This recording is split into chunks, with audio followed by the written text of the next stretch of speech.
안녕하십니까. 조일교 대표입니다. 자, 제가 매주, 금요일 날 저녁이나 토요일 날 오전에 제가 일주일에 한 번 올려드리는 시황을 올려드리는데요. 제가, 웬만하면 토요일 날 오전에 올려드리겠습니다. 왜냐하면 토요일 날 새벽에, 미국 시장 보고, 그 다음에 금요일 날 데이터가 토요일 날 오전에 나오는 게 많거든요. 아침에. 그걸 다 보고 해드리는 게 더 좋을 것 같아서 그렇게 말씀드리겠습니다. 자, 먼저 이제 여러분들한테 말씀드리고 싶은 것 중에 하나는 요건데요. 많은 분들이 아마 어제 시장을 보면서 새벽에, 오늘 새벽에 끝난 시장을 보면서 좀 의아했던 것들이 하나 있을 겁니다. 이건데요. 나스닥이 왜 플러스가 됐는데 우리 야간 선물이 3.45나 마이너스가 됐냐. 그 얘기를 이제 많은 분들이 아마 의아하게 생각하실 거예요. 근데 그냥 의아하게 생각하실 필요가 없습니다. 이게 시간차가 발생되기 때문에 여기 이제 나스닥 분봉이거든요. 나스닥 분봉인데 나스닥이 막판에 이렇게 확 땡겼어요. 근데 그게 이제 우리 야간 선물이 끝나고 나스닥이 반영이 됐기 때문에 야간 선물은 나스닥이 마지막으로 끌어올리는 이 형태가 반영이 안 됐다라고 볼 수 있는 거죠. 그래서 아마 시초가는 이렇게 하락을 하진 않을 겁니다. 그러니까 어제 야간 선물은 여러분들이 좀 무시해도 된다. 그렇게 하시면 되고요. 그 다음에 어제 시장을 보면 좀 특징적인 게 하나가 있는데요. 그 아마존이 아마 많이 올라갔을 겁니다. 6.83으로 올라갔죠. 그죠? 실적 발표가 있었는데 굉장히 실적이 좋았어요. 근데 이제 그걸 떠나서 이거 나중에 이제 빅테크 기업의 실적은 나중에 얘기해 드리겠고요. 최근에 이제 이스라엘의 지상군 투입 얘기가 나오면서도 불구하고 브렌트유가 90불 초반에서 왔다 갔다 하지 100불을 돌파하지 않고 있어요. 제가 지난주에 제가 세 가지만 보면 된다 했죠. 미국 국채 수익률, 그 다음에 유가, 환율 이것만 보라 그랬는데 이번 주 쭉 봤는데 이게 이제 별로 안 떨어지고 있어요. 안 올라가고 있어요. 100불을 돌파 못하죠. 그리고 흥구석유라는 전쟁 관련주도 이제 쭉 떨어지고 있습니다. 그죠? 그리고 이제 10년 국채금리가 4.845입니다. 그러니까 이것도 5%를 안 돌파하고 있죠. 근데 조금 여기서 좀 중요한 게 뭐냐면 여기 보면 이번 주에 발표된 미국의 GDP가 있어요. 이게 이제 포캐스트라고 예상치가 4.3이고 이전에 확정치만 보면 2.0, 2.1 이러다가 갑자기 4.9로 확 올라갔거든요. 그러니까 결국 미국 경기가 엄청 뜨겁다라는 얘기인데 왜 10년물 국채 금리가 안 올라가지? 의심을 할 수가 있잖아요. 왜냐하면 이 정도로 막 서프라이즈가 나왔다면 당연히 10년물 국채 금리는 5를 넘어야죠. 왜? 미국의 경기를 달래기 위해서 물가가 올라가니까 경기가 뜨거우면 그러면 추가 금리 인상에 대한 얘기가 있어야 되고 그러면 10년물 국채 금리가 다시 5%를 돌파해야 되는데도 불구하고 그렇게 되지 않고 있다는 거죠. 그래서 제가 여러분들이 이런 것들 잘 보셔야 된다고 얘기하는 거예요. 이거 해석을 해야 되는 부분이 있기 때문에 얘기를 하는 거죠. 그럼 결국 무슨 얘기인가 하면 10년물 국채 금리가 안 움직인다라는 건 이 GDP에서 문제가 있겠죠. GDP가 이렇게 올라갔지만 나쁜 건 아니죠. 미국의 경기 침체가 막 일어난다는 건 아니기 때문에 정말 천만다행인 거지만 이게 경기가 뜨겁냐 안 뜨겁냐 이 게임은 또 다른 거죠. 그러니까 결국 무슨 얘기인가 하면 이게 미국의 금리를 계속적으로 인상하니까 전 세계의 돈이 미국으로 빠져나가서 실질적으로 GDP가 좋아질 수도 있고 미국만 좋아지는 그런 형태가 있을 수도 있고 그리고 이제 이거의 항목을 보면 애틀란타에 나오는 GDP 나우를 보면 5.2 정도를 예상했는데 그보다는 더 낮게 나왔잖아요. 근데 원래 GDP가 이렇게 굉장히 잘 나온다는 얘기는 무슨 얘기인가 하면 이게 소비가 굉장히 증가되든지 아니면 투자가 굉장히 활성화돼 갖고 GDP가 나오면 이거는 경기가 뜨겁다라고 얘기를 하는 게 맞죠. 항목별로 봤을 때. 근데 이번에 나왔던 GDP 항목을 보면 소비가 그렇게 증가된 것도 아니고요. 투자가 증가된 것도 아닙니다. 단 뭐가 이 GDP를 끌어올렸는가 하면 재고하고 그 다음에 정부에서 지출을 굉장히 많이 하면서 GDP를 끌어올린 거거든요. 그러니까 이건 뭐냐면 이거는 3분기만 이렇다라는 형태의 그런 추측으로 예상으로 우리가 갈 수가 있거든요. 그러니까 애틀란타 GDP 나오에 보면 4분기에 다시 2.5로 떨어지잖아요. 그러니까 이런 형태가 나오니까 이게 국채 금리가 안 움직이는 거예요. 반영을 안 하는 거죠. 그러니까 GDP만 뭔가 잘 났다고 해서 이런 것들을 뭐 경기가 굉장히 뜨거워서 미국의 금리를 계속 올리겠구나 이렇게 생각하시면 안 된다는 거죠. 당장 그 31일부터 다음 달 3일까지 FMC 회의가 2일까지 FMC 회의가 열리는데요. 거기서 지금 이번에 금리 동결할 거란 얘기가 나오잖아요. GDP가 이렇게 뜨거운데도 불구하고.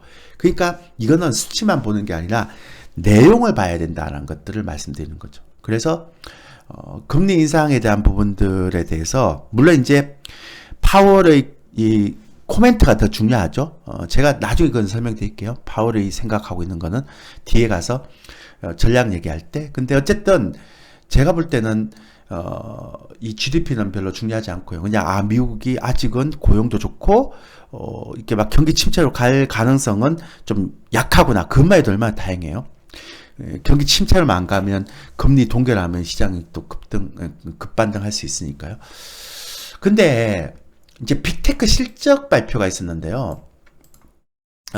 지금 알파벳만 알파벳 실적이 잘 나왔는데 이제 클라우드 서버 부분에서 얘가 이제 그 아마존 1위고 마이크로소프트가 2위고 알파벳 3위잖아요. 그죠? 그래서 오히려 마이크로소프트는 클라우드 서버 굉장히 좋았고요. 아마존도 굉장히 좋았죠. 근데 구글만 클라우드 서버의 성장률이 좀 정체가 됐다. 이렇게 하면서 많이 떨어졌는데 전반적으로 실적이 되게 좋았어요.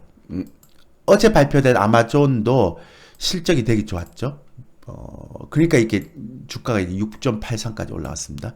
근데 문제는 이제 얘들만 좋은 게 되는 게 아니라 이제 테슬라하고 이제 애플이 중요하겠죠. 애플은 웬만하면 우리 삼성전자 같아갖고 실적이 그렇게 나쁘진 않는데, 그러니까 테슬라 실적이 어떻게 나오는지가 이제 굉장히 중요하죠. 근데 지금까지 전반적인 흐름을 봤을 때는 빅테크 실적도 나쁘지 않다. 그리고 GDP가 약간 이 수치상으로, 그러니까 항목별로 약간 차이가 있긴 하지만 그래도 GDP도 아직 나쁘지도 않다. 그러니까 경기 침체에 대한 부분들은 너무 오버한 것 같다. 그리고 빌 에크먼이 이번 주에 들어와서 미국의 국채 공매도를 청산했죠. 이제 국채 금리가 더 이상 올라가지 못할 것 같다. 2개월 전에 이제 국채 금리의 상승 쪽에 배팅을 했다가 청산했습니다. 그 이후에 미국의 10년물 국채 금리가 5%를 못 돌파하죠. 그죠? 그런 거 보면 이제 금리에 대한 이슈는 조금 진정되는 게 아닌가라는 생각을 하고 있죠. 근데 이제 제가 왜 이 얘기를 하는가 하면 이제부터 중요한 얘기입니다.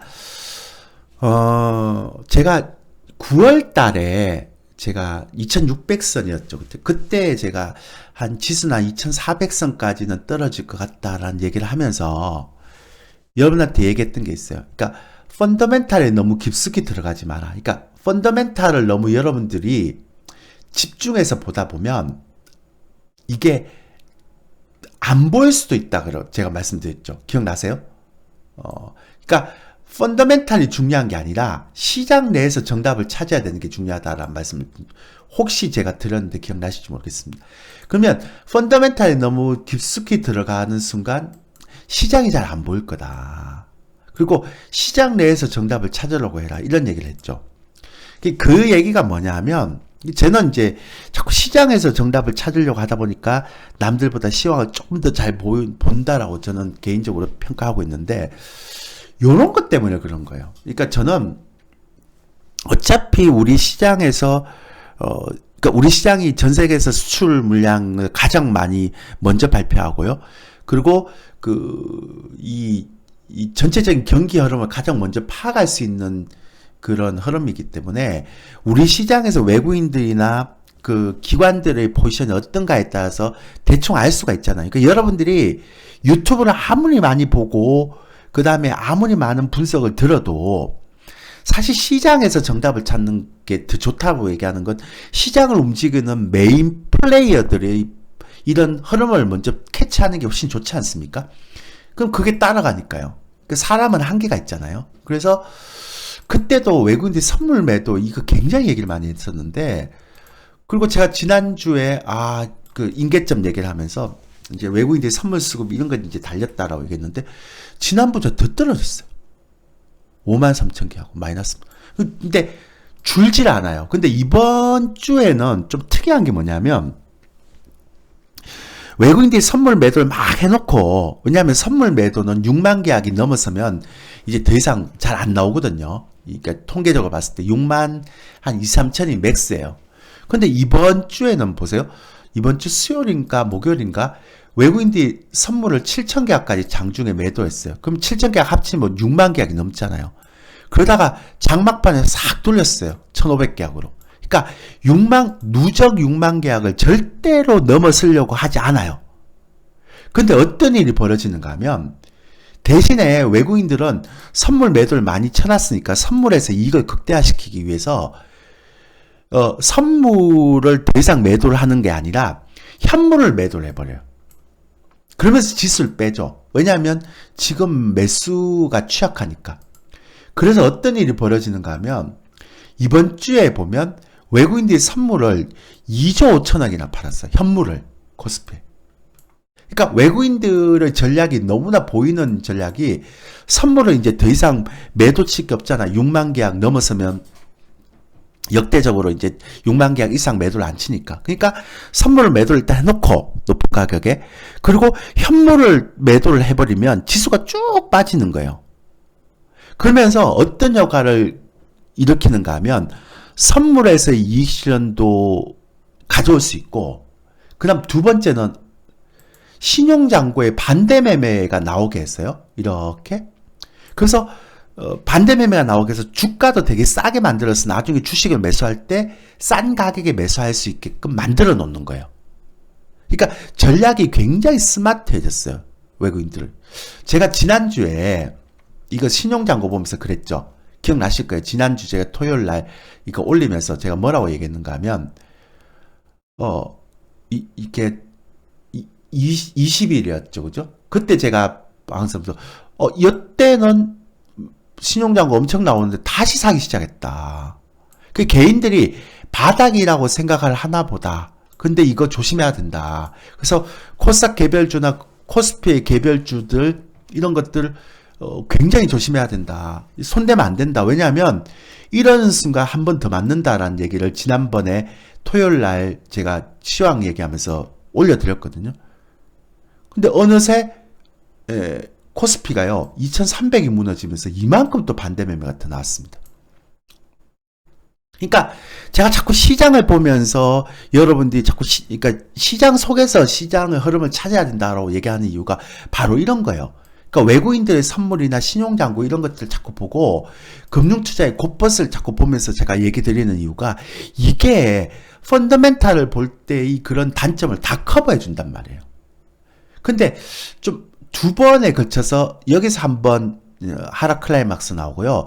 여기서 한번 하락 클라이막스 나왔잖아요. 두 번의 하락 클라이막스가 나왔는데, 사실 어제 신용장고가 이렇게 한 3천억 정도 나와줘야 되는데 못 나와주는 게 되게 아쉬웠어요. 그리고 64포인트 빠지는 이날 신용장고 한 3천억 정도 나와야 되는데 1,400억 밖에 안 나와서 제가 멤버십 회원들한테 이거 조금 이게 더 나와야 될 것 같다라고 얘기를 했는데, 어쨌든 지금 외국인들이 선물에 가지고 있는 포지션은 뭐냐면, 선물은 더 이상 매도할 게 별로 없으니까 6만 계약 넣으면 안 되니까 선물 매도를 하고 놔두고 현물을 매도하면서 지수를 빼면서 신용장고를 계속 나오게 하는 전략을 하고 있다는 거죠. 그럼 이 얘기는 뭐냐면, 결과적으로 외국인들이 선물을 한 10,000계약에서 20,000계약 정도, 최소 30,000계약까지 돌리지 않으면 외국인들이 이런 포지션은 계속 진행이 된다라고 얘기하는 거니까, 결국 여러분들이 가지고 있는 개별주 매매는 되게 부담스러워지는 거죠. 많이 빠졌다 하더라도. 그죠? 그렇게 보시면 되고요. 그 다음에 제가 요것도 이제 우리 멤버십 회원들한테 계속 얘기하면서, 저희는 지금 주식을 정말 안 사고 있거든요. 뭐 한 주에 막 3%, 5% 이렇게 사고 있습니다. 왜냐하면 외국인 선물 매도하고 이 금융투자의 곧버스가 계속 증가되니까 시장에 대해서 확신을 못하는 거예요. 그래서 저희가 우리 멤버십 회원들한테도 좋은 종목 사고 있지만 정말 아껴서 사고 있거든요. 왜냐하면 비중을 많이 안 싣는단 말이에요. 그 이유는 제가 우리 멤버십 회원들한테도 그 얘기를 드렸는데요. 한번 보시면 되게 재밌어요, 이게. 이게 그러니까 그 금융투자의 3분기에 곧버스를 5,800억 정도 매수를 했는데 제가 10월 10일 날 멤버십 시작할 때요. 그때하고 10월 16일 날하고 비교를 해보면 그때 10월 10일 날이 1,100억인가 막 그랬을 거예요. 예, 10월 10일 날 이게 1,100억인가 이렇게 했을 거예요. 근데 10월 18일인가 하여튼 그 세 번째 주에 1,500억까지 증가됐거든요. 안 줄더라고요. 근데 이번 주 월요일 날 2,800억 되더니만 이번 주 금요일 날 3,700억까지 증가됐어요. 자, 이게 뭔 얘기인가 하면 외국인들은 선물 매도를 안 풀고 있고요. 그 다음에 금융투자는 곧버스를 3분기니까요. 3개월에 걸쳐서 그러니까 7, 8, 9, 3개월 동안 5,800억을 매수를 했는데 곧버스를 인버스2X라는 얘기입니다. 인버스2X 시장 하락할 때 배팅하는 거죠. 근데 4분기 들어서 10월 한 달도 안 됐는데 벌써 3,761억을 매수한 거예요. 그러니까 결론적으로는 외국인들 선물 매도하고 그 금융투자의 곧버스가 점점 증가되고 있다는 거예요. 이번 주에도. 그러니까 10월 첫째 주뿐만 아니라 둘째 주, 셋째 주, 넷째 주에 가면서 계속 증가가 되고 있는 거예요. 그러니까 비중을 넣을 수가 없는 거죠. 그러니까 결국 곧버스라든지 외국인들 선물에 대한 포지션이 움직이지 않으면 시장에 대해서는 굉장히 보수적으로 정말 조금씩 좋은 종목들을 싸게 살 수밖에 없다라는 전략을 하게 되는 거죠. 저는 이제 11월 달까지는 계속 좋은 종목들 조금씩 보수적으로 이렇게 사모아야 된다고 생각하고 있는데요. 나중에 전략 때 말씀드리겠지만, 근데 이제 어쨌든 제가 여러분들한테 7월 달도 이 얘기를 드렸고요, 8월 달도 이 얘기 드렸고요, 9월 달도 이 얘기 드렸습니다. 중기적인 형태에서 보면 보세요. 제가 기억나시죠? 제 유튜브 채널 들으신 분들이 작년에 금융투자가 1조라는 곧버스를 매수했는데 올해 8,600을 또 매수해서 안 판다 얘네들이. 그 2,600대 제가 말씀드렸잖아요. 그래서 저는 중기적으로 시장을 되게 안 좋게 본다. 그래서 2,400까지는 한번 떨어져야 된다는 얘기를 할 때 계속 이 자료를 여러분들한테 보여줬습니다. 인버스도 마찬가지였죠. 근데 인버스보다는 곧버스가 원체 넣는다 그랬는데 지금 보세요. 곧버스가 거의 1조 9천억, 2조까지 작년 올해까지 이렇게 쌓여져 있는 거죠. 그러니까 저는 이제 11월 달 정도에 바닥을 짚을 거라고 생각을 하고 있는데, 진바닥을 짚을 거라고 생각하고 있는데, 어쨌든 이 형태의 흐름에서 보면 중기적으로 시장이 안 좋을 거라는 거는 2600선에서 안 좋을 거라는 거는 시장 안에서 정답을 찾으면 보이는데, 그 전까지 펀더멘탈 보면 고용지표도 좋고 뭐도 좋고 결국 답이 안 나오잖아요. 그러니까 많이 매수했던 사람들은 전체적으로 굉장히 부담스러운 어떤 수준이 돼버리는 거죠. 그러니까 시장 내에서 수급을 통해서 여러분들이 이렇게 봐야 되는 게 가장 중요하다라고 말씀드리고요. 그 다음에 신용융자 제가 얘기를 드렸는데요. 아직도 4조 4천억 샀던 이 물량에 지금 거의 1조 5천억 정도가 안 풀리고 있어요. 근데 외국인들 입장에서는 아까 말씀드렸지만 선물 매도는 더 이상 못하니까 선물을 매도한 상태에서 현물을 매도하면서 그러면서 지수를 빼면서 신용장고를 계속 나오게 하고 있거든요. 보세요.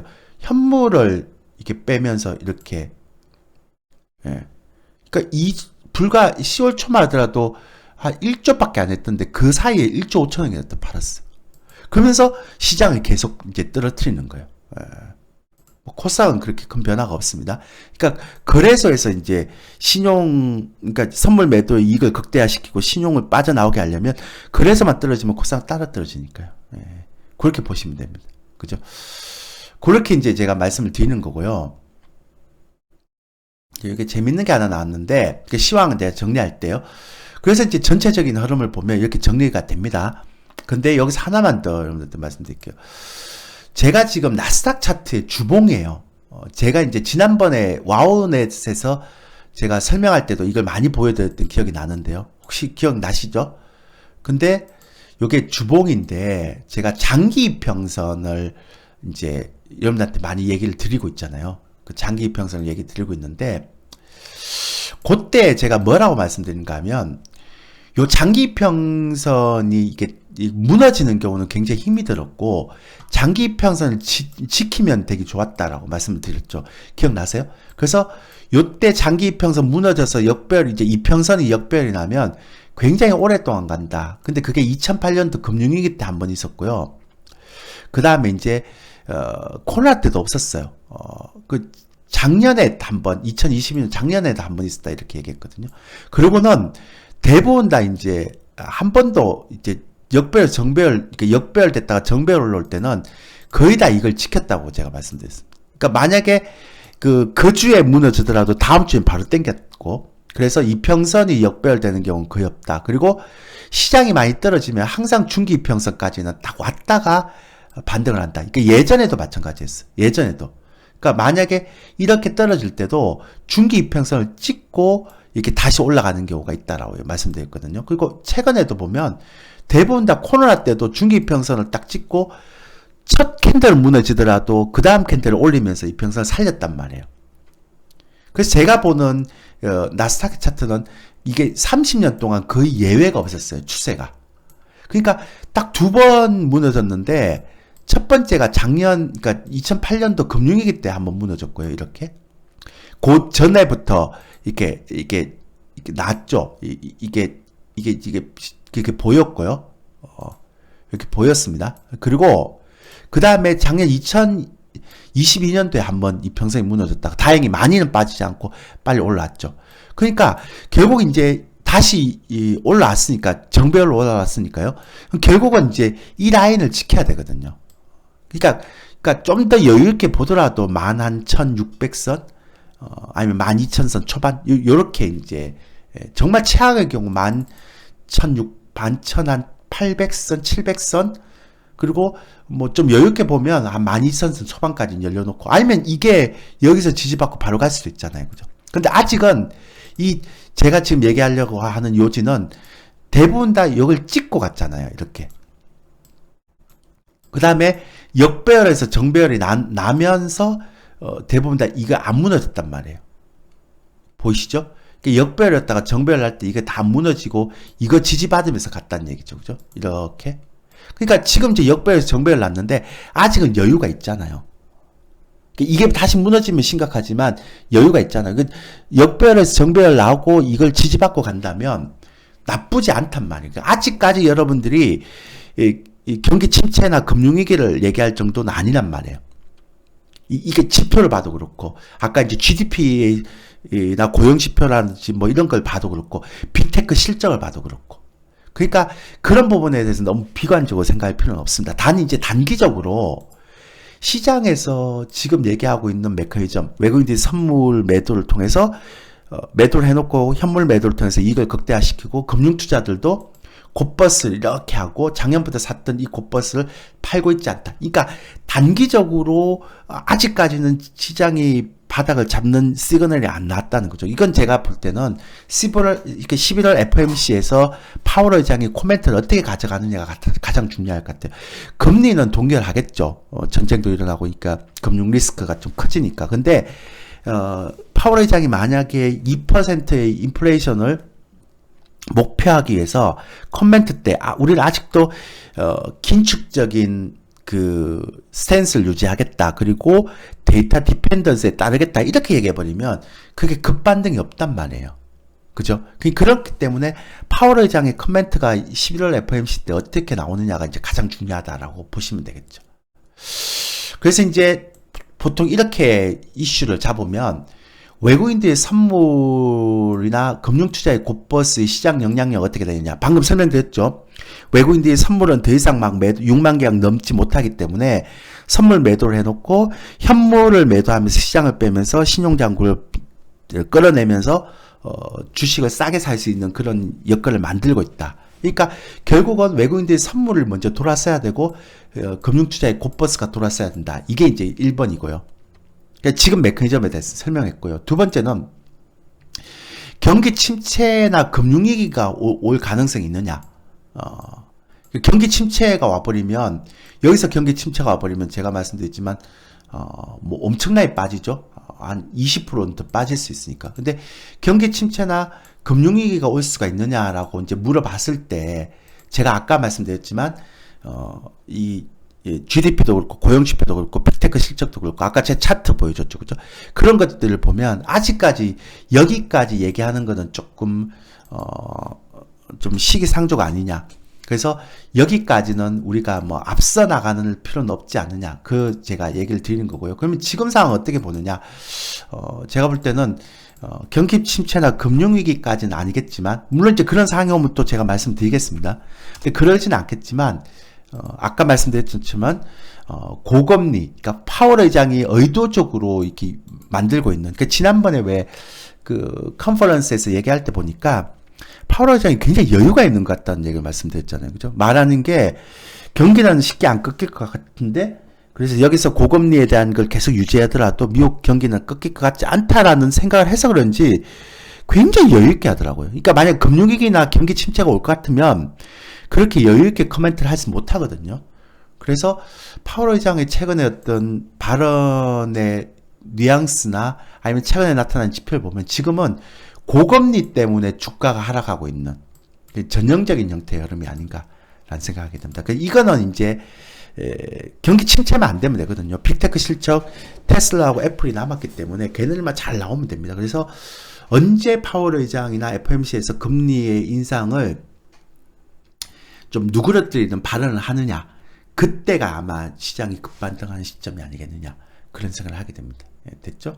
세 번째는 그러면 매매 전략은 어떻게 하면 되느냐. 그러니까 저희를 예를 들면, 저희 멤버십을 하는 사람들 회원들 예를 들면 정말로 좋은 주식만 사고 있습니다. 근데 좋은 주식이라는 게 시가총액이 큰 게 아니고요. 옐로칩이나 중형주 중에서 그런 게 있습니다.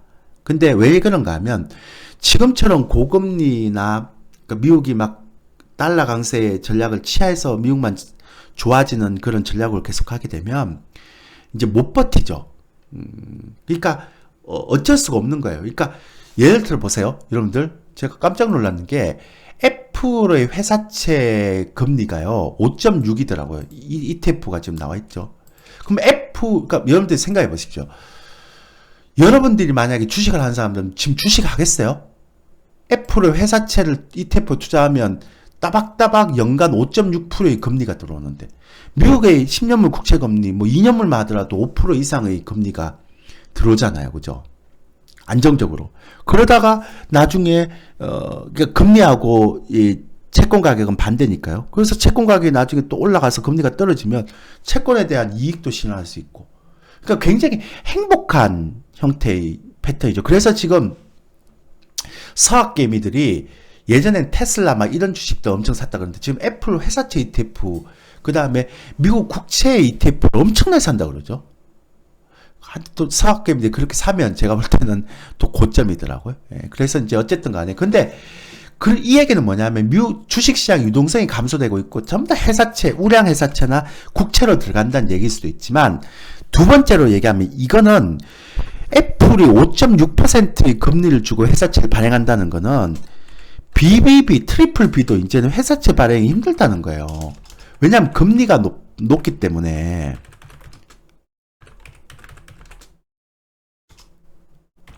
그렇지 않습니까? 그러니까 더더욱 제가 여러분한테 말씀드렸지만 지금은 정말로 잡주 이런 거 사면 안 된단 말이에요. 큰일 난다고요. 그러니까 재무가 안 좋은 주식들, 그 다음에 이렇게 고금리 상황이 언제까지 갈지 모르겠지만 이걸 버틸 수 없는 종목들, 이런 것들을 사면 진짜 어느 순간에 아웃돼 버린단 말이에요. 그리고 주가도 계속 떨어지고 있죠. 그래서 제가 계속 말씀드린 건 지금부터는 정말 실적 잘 나오고 성장률 되는 종목들, 그리고 재무가 탄탄한 종목들 하라는 게 바로 그거예요. 그리고 두 번째는 외국인들의 선물 포지션하고 금융투자의 곧버스 포지션을 바라는 거죠. 지금 선물 포지션, 아까 제가 말씀드렸지만 여러분들이 신용장구를 계속 빼기 위한 선물과 현물의 어떤 콜라보를 하고 있는데 그게 들어가면 안 된단 말이에요. 그 신용장고는 계속 그냥 빠지고 있는 거 아닙니까? 계속 그냥 반대매매를 1차 반대매매, 2차 반대매매, 또 3차 나올 수도 있죠. 2차 반대매매, 그 3차 반대매매 나올 수 있으니까 절대로 신용 쓰면 안 되죠. 이런 장에서는. 그 시장이 좀 안정화돼야 신용을 쓰는 거지. 이렇게 신용 쓰면 굉장히 위험하다는 거죠. 그리고 이제 미국의 국채금리나 유가나 환율은 제가 볼 때 약간 좀 정체가 됐어요. 그러니까 안정화까지는 아니겠지만 약간 숨고르기 됐다라고 보면 되죠. 그러니까 이 여기에서는 이제 문제가 안 되는 것 같고요. 그 다음에 하나 빠졌지만 미국의 빅테크 기업들의 실적이 생각보다 나쁘지 않다. 이건 이제 경기 침체를 얘기하는 건 아니죠. 그죠? 그리고 이제 여섯 번째로 제가 지난번에도 그렇고 9월달에도 그렇고 제가 계속 말씀드렸던 게 뭐였는가 하면 지난번 제가 영상에도 그렇고 저는 2차전지가 그렇게 좋아 보이지 않는다. 지난번 영상에서 그랬잖아요. 우리 회원들한테도 그런 얘기 했다고. 기억나시죠? 한번 영상 보면 지난번 영상 보면 나와 있을 거예요. 지난번 토요일 날 영상. 근데 이번 주에 2차전지가 가장 많이 떨어졌습니다. 결국 2차전지는 방향성 요인이거든요. 그러니까 2차전지는 방향성 요인이기 때문에 2차전지가 돌았어야지만 시장이 돌아서는 건데 아직은 이쪽 섹터가 그렇게 돌아서진 않아요. 근데 생각보다 반도체들이 올라가진 못하는데 지지 효과가 좀 크죠. 그러니까 반도체가 생각보다는 뭐 종목별로 다르지만 좀 잘 잡아주고 있어요. 그러니까 지금 형태에서는 2차 전지 때문에 시장을 끌어내리고 있고 반도체는 생각보다 잘 잡히고 있고 이렇게 되죠. 그리고 제가 가장 눈여겨보는 게 새로운 주도주가 부각되는 경우, 보통 이제 바닥일 때는 새로운 주도주가 부각되는데요. 요거가 이제 저희는 이제 이거 발굴하는 게 가장 커요. 이게 발굴에 저희가 이제 최선을 다하고 있거든요. 지금 멤버십 회원들하고 같이 내년에 2분기, 저는 내년 2분기까지밖에 시장을 좋게 안 보기 때문에. 그래서 어쨌든 내년 2분기, 왜냐하면 원래 내년 1분기에 시장을 되게 안 좋게 봤거든요. 근데 그게 빨리 와버렸단 말이에요. 그래서 결과적으로 그러면 오히려 올해 11월 달까지 빼고 그 다음에 내년에 1분기, 2분기는 좋아질 수도 있겠구나라는 생각을 하고 있는 거죠. 물론 이제 시장 상황이 어떻게 될지 모르겠지만. 그래서 그렇게 됐을 때 새로운 주도주가 나오면 그걸 나는 이제 발굴하겠다라고 생각하는 게 제가 얘기했던 부분이거든요. 그런 형태들이 있기 때문에 아까 말씀드린 이런 것들에 대한 부분들이 굉장히 이제 많이 발굴하려고 노력하고 있습니다. 찾고 있고. 왜냐하면 제가 올해 상반기에 포스코 DX, 포스코 인터내셔널 부터 시작해서 뭐 로템 그리고 이런 것들 다 발굴해 놨거든요. 그러니까 막 급등하는 종목들 다 발굴을 하고 있고 뭐 그 다음에 최근에는 현대 오토에버 뭐 제가 막 방송에서 한국경제TV 출연해서 종목 추천을 안 해야 되는데 다 했던 종목이에요. HP, SP 이런 거. HP 이런 것들을 다 제가 올해 한국경제TV 3월달에 나와서 다 얘기했잖아요. 다 추천했던 종목들이 다 급등해 버렸거든요. 그러니까 우리 회원님들이 대표님 이제 한국경제TV에서 나가서 추천하지 마세요 이렇게 얘기하는데 그냥 멤버십에서만 얘기해 주십시오 이렇게 얘기하는데 아마 저는 한국경제TV 이제 앞으로 출연하더라도 종목 추천 안 할 거예요. 그리고 시장만 얘기할 거예요. 그러니까 종목 추천은 제 멤버십에서만 할 겁니다. 여러분들이 조금 그건 제 스타일이잖아요. 옛날부터 5년 전부터 방송에 나와서 추천을 잘 안 하는데 어쩌다 보니까 이번 올해 상반기에 그렇게 추천을 해버렸어요. 근데 PD가 좀 해달라 그렇게 했는데 그 PD한테 앞으로는 저는 종목 추천 안 합니다. 방송에서 이렇게 얘기를 했고요. 그래서 앞으로 종목 추천은 아마 멤버십에서밖에 하지 않을 겁니다. 왜냐하면 그 괜히 하면 오해에 사여요. 뭐 작전을 냈나니 세력에 가입했던 난 그런 게 너무 싫거든요. 저는. 그래서 뭐 유튜브에서 막 종목 추천 남발하고 이런 분들이 있는데 저는 그런 스타일이 아니기 때문에 어쨌든 얘기가 좀 길어졌는데 그래서 새로운 주도주 부각 여부 그래서 좀 발굴을 하고 있는데요. 아직은 그렇게 많이 보이지 않습니다. 그 얘기는 아직은 시장이 계속 바닥을 다지고 있다는 얘기가 되겠죠. 언제쯤 바닥이 이제 나오게 되면 저는 얼마 안 남았다 11월 정도라고 생각하고 있는데 그때쯤 되면 새로운 주도주가 부각될지 아니면 2차전지가 새로 갈지 아니면 반도체가 또 주도주가 될지 셋 중에 하나가 결정이 될 겁니다. 그래서 2차전지가 또 새로운 주도주가 될지 아니면 반도체가 주도주가 될지 아니면 새로운 주도주가 부각될지 이런 것들은 아마 11월 달 바닥을 찍고 시장에 올라갈 때 아마 나올 거다. 이렇게 생각합니다. 그리고 펀더멘탈에 너무 깊숙이 들어가지 마십시오. 지금은 펀더멘탈 봐서 답이 안 나옵니다. 시장 내에서 정답을 찾으려고 해야 됩니다. 그게 여러분한테 말씀드리고 싶은 흐름입니다. 그래서 11월 달까지는 최대한 좀 좋은 주식을 싸게 살려고 하고 너무 이렇게 서두르지 마라. 적어도 외국인들이 선물 이런 매도가 좀 줄 때까지, 곧버스가 좀 줄 때까지 분기별로, 그 다음에 또 3차 이제 1차 반대 매매, 2차 반대 매매, 이제 3차 반대 매매가 이렇게 신용장고에서 확 나올 때까지는 좀 최대한 좀, 그렇다고 안 사는 건 아니에요. 조금씩 사야 돼요. 좋은 주식을 계속 사 모아야 돼요. 11월 달 저점 찍을 거라 생각하니까 11월 달까지는 계속 조금씩 모아가는 전략이 좋을 것 같다. 그 대신 너무 많이 사면 안 된다. 지금은 제가 볼 때는 11월 달까지 한 60% 이상의 주식 비중을 늘리는 거는 좀 부담스럽다. 그렇게 말씀을 드리도록 하겠습니다. 자, 오늘 여기까지 하고요. 다음 주 토요일 날, 또 오전에 시황 여기, 좀 올려드리겠습니다. 그리고 멤버십 요즘 가입하신 분들이 계속 들어오고 있어요. 그래서 가입을 하신 절차가 있으니까 이렇게 보시고 하시면 됩니다. 자, 이상입니다. 제가 독감이 걸려서 한 2주 정도 고생을 했는데 아직도 이제 한 10% 정도가 안 나왔어요. 그러니까 여러분들 독감 안 걸리도록, 감기 안 걸리도록 꼭 조심하십시오. 좀 감기 걸리면 오래 가십니다. 예. 장 안 좋을 때 건강관리 하셔야 됩니다. 너무 스트레스 받지 마시고요. 자, 이상입니다.